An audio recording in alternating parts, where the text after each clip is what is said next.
nostre projecte en comú. Doncs us volíem preguntar, vosaltres, així, quin creieu que és el nostre projecte en comú? Vosaltres, el nostre.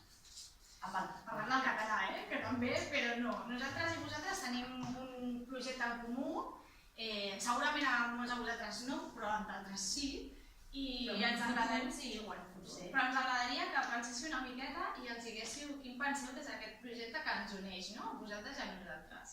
I no és el català, que també. És complicat, no? Ja venim a Si no us donarem alguna pista. Sí, us donem una pista. Nosaltres som mestres a l'escola. No sé si podeu pensar quin projecte... L'educació. L'educació. Bé, li posarem un gomet. Venim preparades perquè sabem que el bolso de les mestres sempre hi ha gomets, tisores, aquestes coses, no? Doncs ja que vam parlar, li donarem un gomet. Sí, el nostre projecte en comú amb vosaltres, amb molts de vosaltres, són els vostres fills, o els futurs fills que tingueu.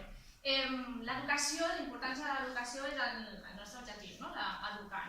Pensem que l'educació són molt importants les famílies i són molt importants l'escola i que és una cosa que hem de treballar plegats i que sense vosaltres, nosaltres com a escola no podem funcionar i sense nosaltres penseu que els vostres fills passen 5 dies a la setmana i 6 hores al dia amb nosaltres i que a molts de vosaltres que treballeu moltes hores, doncs al final al cap del dia passen més temps amb el que són les mestres que amb les pròpies famílies. I per això pensem que és molt important que hi hagi una implicació, que hi hagi un treball, que hi hagi una participació, una col·laboració de totes les famílies. Nosaltres al final ens definim com un equip. L'Alba us explicarà amb un exemple molt xulo que ens defineix també com a equip. El que estava dient la Maria, és veritat que des de l'escola és molt important la col·laboració de les famílies i sobretot la confiança, perquè és això, els nens passaran 5 o 6 hores al dia, durant 5 dies a la setmana, 10 mesos, amb els mestres, aquestes persones. Llavors esteu deixant o deixareu el vostre tresor en mans d'aquestes persones. I clar, si no confiem,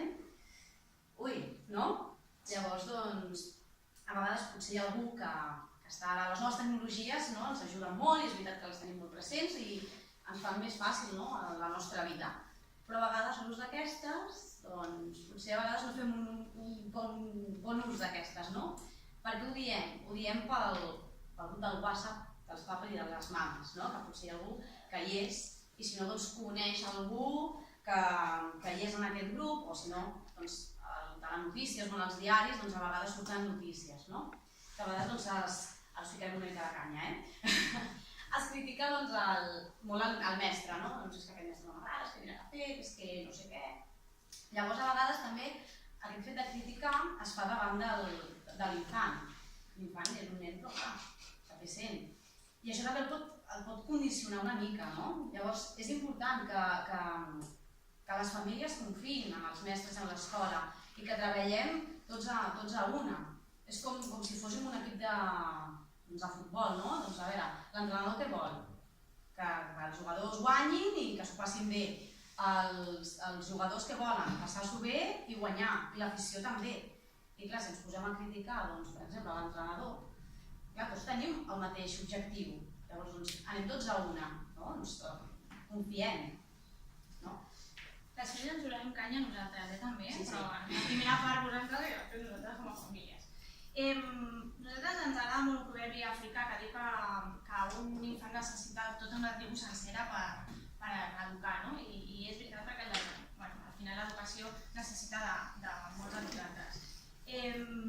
És superimportant que estiguem junts, que col·laborem i que ens impliquem en tot això. Segurament vosaltres heu rebut, els que tingueu fills, moltes comunicacions de la família, de l'escola, perdó. Ens heu de portar demà, no sé, un barret de cuiner, que dius tu, ostres, arribo a les 9 de la nit, a veure on trobo el barret de cuiner que m'estava demanant l'escola. Són petites cosetes que fa que la implicació de la família també sigui important. Us farem participar, per això la nostra segona pregunta és quina és la primera paraula que vosaltres penseu quan nosaltres o qualsevol, quan parlem d'educació, vosaltres la primera penseu més enllà. Però quan us diem educació, per vosaltres, què penseu? Què us ve al cap? Respecte. Gomet verd, perquè respecte és com a positiu, però no sempre surten paraules positives. Compromís. Estimar. Ho he dit. Que bé, un altre.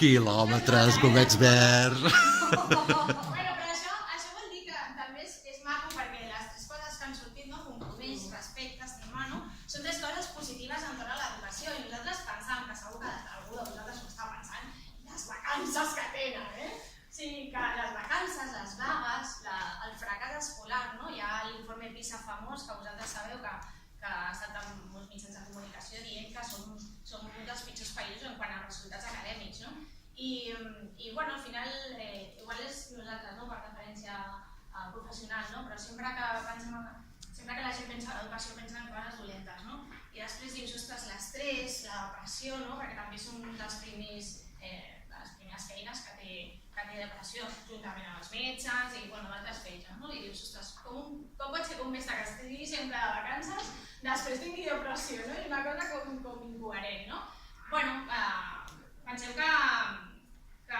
és veritat que hi ha un fracàs escolar molt important, però que amb l'ajuda de tots jo crec que podem tirar endavant. És veritat que hi ha molt d'estrès perquè vosaltres sabeu que sou d'una altra generació i que l'educació d'ara no és l'educació d'abans i que la manera de treballar que heu tingut segurament amb el Jaume, vosaltres sabeu que jo vaig venir un dia que vaig fer el grup amb la recorda de la Patrícia i ho parlàvem, que és una manera de motivar-nos, la metodologia que ha empleat el Jaume i és molt motivadora a través de llocs i és una cosa que actualment es fan a les escoles i molts de vosaltres, si penseu en la vostra educació, igual no penseu en motivació, penseu que arribàvem allà a la classe i ens donaven el rotllo, ens fotien allà el rotllo i havíem d'aguantar i fèiem la prova i ja està, i aprovàvem o no, però que no era igual de motivador que ho fem actualment, i això també repercuteix en els resultats. Avui dia trobem molts llibres al mercat que parlen, per exemple, sobre l'embaràs. I avui dia és veritat que també hi ha més llibres que parlen també sobre l'educació. Però potser no volem dir que totes les famílies, tampoc volem generalitzar, però normalment quan els nens són petits, que comencen a anar a la llar d'infants o a educació infantil, les famílies és com que s'impliquen més en el tema de l'escola, col·laboren més, tenen com més comunicació amb el mestre o la mestra, però després, quan es fan ja més grans, és com que a vegades tot passa, ja ho farà l'escola, això ja s'encarregarà de l'escola. I clar, hem d'educar tots plegats, des del minut zero hem de col·laborar tots, no? Llavors això és important. El que deia la Maria, no només tenen les obligacions els pares i les mares, sinó que els mestres també ens hem de posar les piles. Un mestre ha d'estar en constant formació, ha de buscar estratègies, recursos per poder arribar a tots els infants, perquè cadascú és diferent, cada individu és diferent. Llavors, és això, el nen no és un moble que arriba allà, el profe m'explica la seva classe i ja està. I si ho entén bé i si no també, no es tracta d'això. Es tracta que el nen sigui protagonista actiu del seu aprenentatge, que pugui dir la seva, el que pensa, experimentar, arribar a la seva pròpia conclusió. Després pot estar bé o pot estar malament la resposta, però es tracta que el nen sigui un protagonista actiu, no allà un moble i ja està. I el mestre també té aquesta feina, no?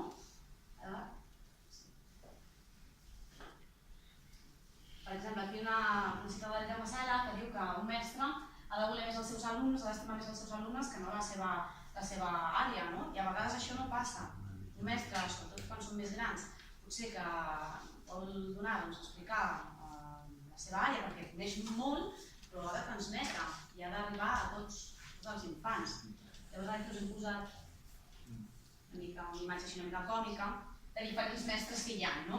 Potser està el mestre que va acabar carrera fa molt de temps, que tampoc es recicla i va allà, diu el que hagi de dir i ja està. I I una mica, a vegades, potser és una mica perquè, bueno, sortir de la zona de confort, doncs a vegades és difícil, no?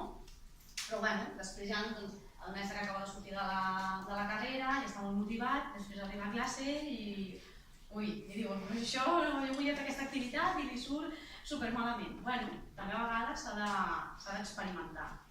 Bé, jo crec que al final tothom té un bon record o un dolent record dels mestres, no? Jo crec que cadascú de vosaltres se'n recorda d'aquell mestre o d'aquesta mestra, no? Que tant l'ajudava o que li donava el petó al matí quan entrava, o el mestre que fes el que fes, doncs estaves castigat a l'hora del pati o copiant. Bueno, penso que els mestres també formen part de la nostra vida i sempre tots nosaltres tenim un record.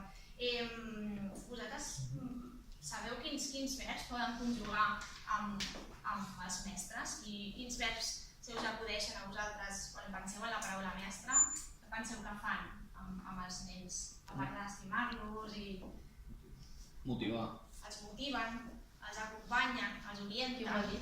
Un moment, allà. Tenim més, Sí, que venim preparats. Bueno, els mestres del que ve a fer això, fem com vaig dir abans amb l'equip de futbol, d'orientadors, de guies, els acompanyen. Nosaltres com a mestres moltes vegades pensem que tenim moltes funcions, perquè sobretot quan som petits, quan som grans també, però quan som petits arribes allà i fas infermera, perquè s'ha caigut a l'hora del pati, s'ha fet aquell una rapada que Déu-n'hi-do, llavors fas infermera. O fas de psicòloga, perquè aquell nen, a la nit anterior, els papàs s'han barallat, s'estan separant i ve plorant i li passa alguna cosa, l'agafes i parles amb ells. Fas de dissenyadora, perquè al carnaval has de fer les disfresses de carnestoltes, llavors fas de moltes coses. Fas moltes vegades de treballadora social també, perquè coneixes la dificultat econòmica de moltes famílies i penses, ostres, aquest nen no podrà anar d'excursió, no podrà anar de colònies, doncs vaig a parlar amb l'assistenta social a veure si troba una feina per la seva mare o pel seu pare, perquè aquesta solució, o sigui, perquè aquest problema tingui una solució. I fas de mama també, perquè al final passes molt de temps amb ells, els estimes per sobre de tot i pel matí hi ha molts dels que teniu, els grans no ho feien, però molts dels que teniu fills a l'escola bressol o a l'educació infantil, quan ve el nen li dones un patinet, li dones una abraçada, un somriure, una mica el que fa la mama a casa també. I per nosaltres pensem que d'aquestes feines totes es recullen en la feina de mestre. Abans us volia comentar també, aquesta vinyeta del Borges és una vinyeta que suposo que l'heu vist al diari alguna vegada, que és una dona que arriba al metge i li diu professió i ella diu animadora, educadora, actriz, mamá, psicóloga, guía turística, acompañante, traductora, ponente lingüista, psiquiatra, diseñadora, formadora, escritora, dibujante, gesticuladora y paseante. Llavors el metge li diu, pues mire señora, todo esto no cabe, ¿no? I diu, com a maestra que és lo mismo, ¿no? És una mica totes les feines aplegades amb la feina de mestra, no? En definitiva, és com una recepta.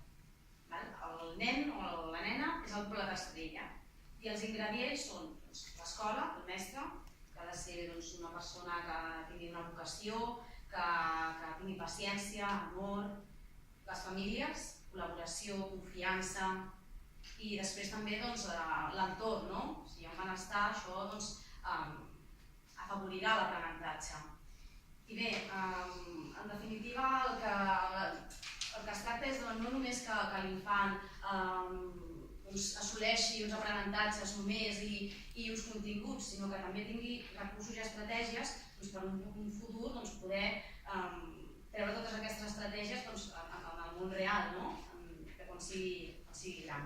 Nosaltres volem acabar una miqueta amb tot de l'educació, de la importància que és educar vosaltres i nosaltres, amb una frase del Nelson Mandela que deia que l'educació era l'arma més poderosa per canviar el món, i de veritat que ho creiem, que jo crec que entre tots podem fer molt bona feina sempre que siguem un equip i que no treballem per separat. I nosaltres us hem fet un discurset de la nostra feina que la defensem molt i probablement no són prou objectives, però esperem que us hagi agradat i que siguem una mica reflexius i que pensem en la feina de tots.